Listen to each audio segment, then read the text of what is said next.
في وحدة بتقول لي نظفي بيتك كله غبرة. احنا جماعة معفنين، احنا جماعة بنحب الوسخ. انت شو إلك فينا؟ انا حرة ببيتي، انا ما بدي انظف، انا بتدخل ببيتك. Maaltu nu galchereenu kosii keechanirra yoo teechanii isinumatu keessa taa'ee yoo koseechitanii dadhabdan boodammoo sarraatenyaa fiddanii kosii keechan harsiiftu jechuudha. Ashama harka fuunee kabajamtootaa fi daawwattoota hordoftoota keenya nageenyi koo kan jaalalaa fi kabajaa bakkaa fi lafa jirtanitti isiniif haa baay'atu. Anis obboleettiin keessan nagaa fayyaa kootidha.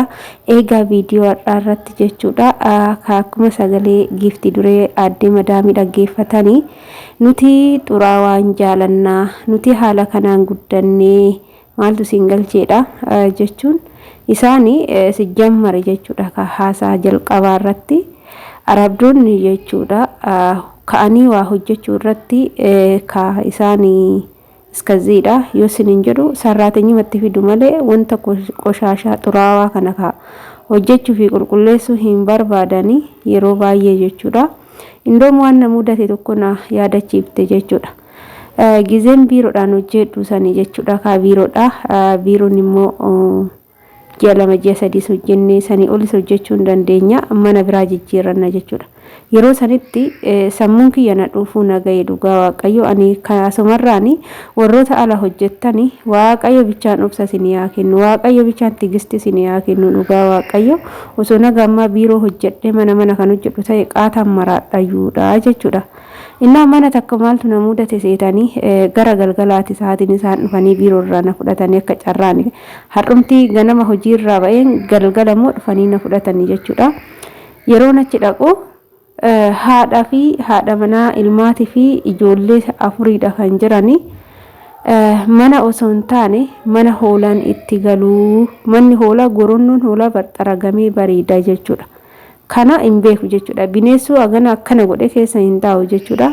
Baay'ee waan nama jibbisiisuu fi kiinnu kushiinanii daakuun kushiinaa keessatti gadi nannamee sorsuubiin jettumo raammoon jettumo wanumti dhabame hin jiru jechuudha. Ani mana san ol seenee kan hojjechuuf raammoodhaa sodaadhen dhechee gadi ba'e jechuudha. Inni hojjenne dideen biirootti deebi'ee guyyaa sanii.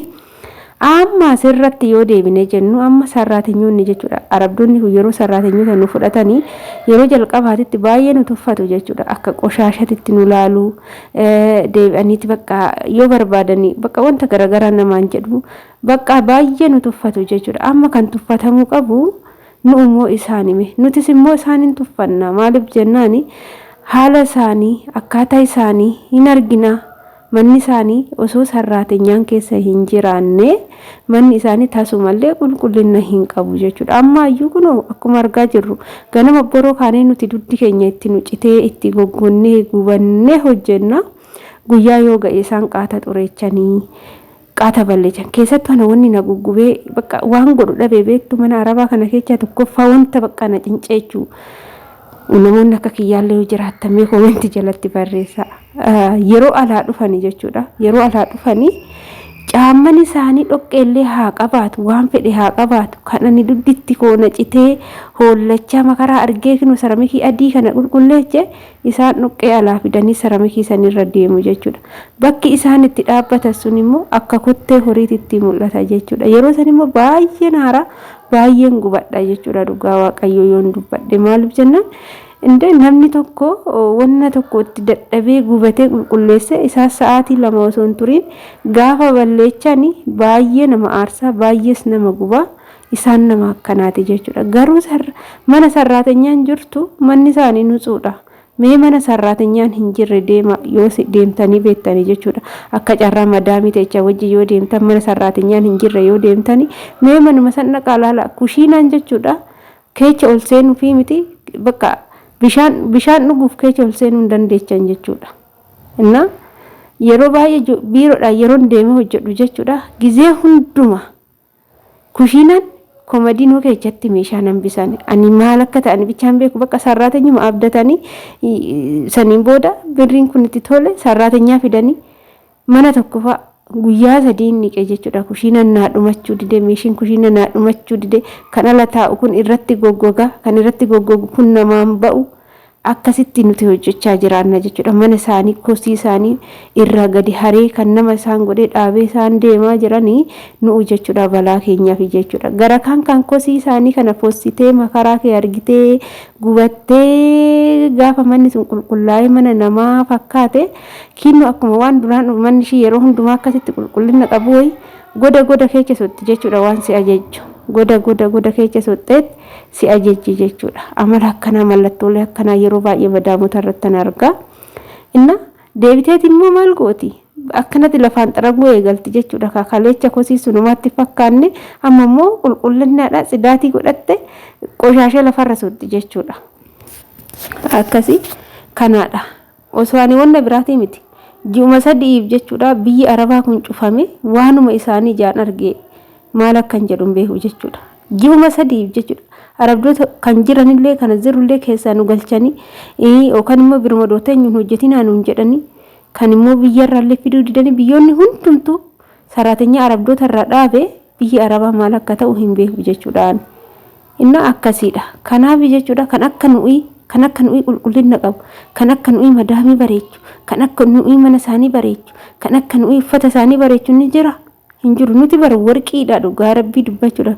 Mana isaanii warqii goone isaaf warqii birciqoo bishaan keessatti addeechina jechuudha. Inna kanarraan immoo kan nuti uffatanii nagarrama beeyan.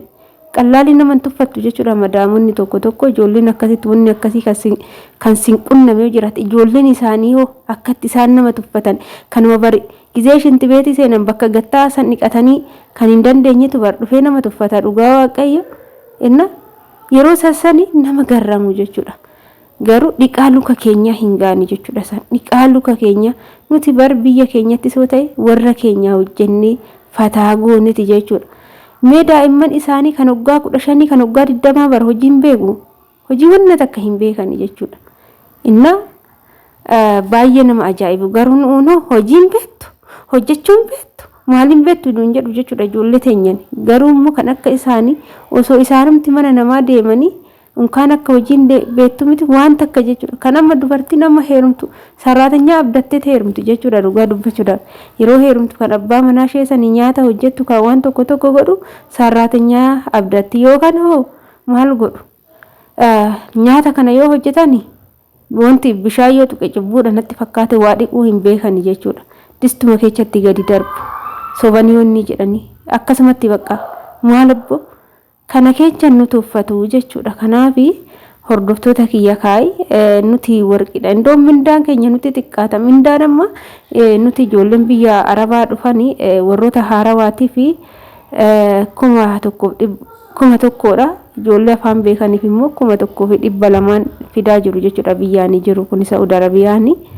Garuu 1,100 1,500 1,600 hin xiqqaatan jedha ijoollee kontiraata dhufanii jechuudha. Dhugaa waaqayyo ijoolleen maal taatee maraattii maal taatee akkana taati jedhu malee gizee biyyarraa dhufanii mana isaaniitu nama maraacha jechuudha. Wanti hin beekne fakkeenyaaf mana tokko isaan mana horii fakkeechanii mana bakka tokko bicha aduu xureechanii barnaa nama dhaarsu jechuudha.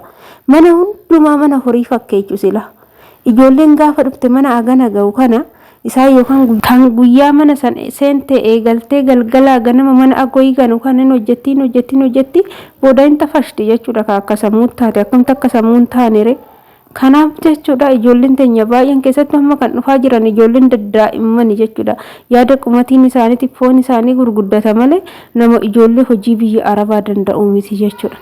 Hojiin biyya Arabaa baay'ee nama miidha jechuudha. Nama miidhu fakkaata hojii mana keessaa fakkaatee nama sobaa malee kan akka hojii biyya Arabaa nama miidhu hin jiru jechuudha. Ijoollee keenya yeroo dalagaa daladan of eeggannoo guddaa godha. Birrii arganna jettanii isaan nu jaalatu jettanii hojii isaaniitti of hin dhiibinaa dhugaa waaqan nama miidha hojiin isaanii. Ani viidiyoo kiyyaa sumarraa nan goolaba. Turtii na wajjin gootaniif immoo galatoomaa isiniin jecha hanga viidiyoo biraatiin walitti deemti turtii gaarii baay'ee.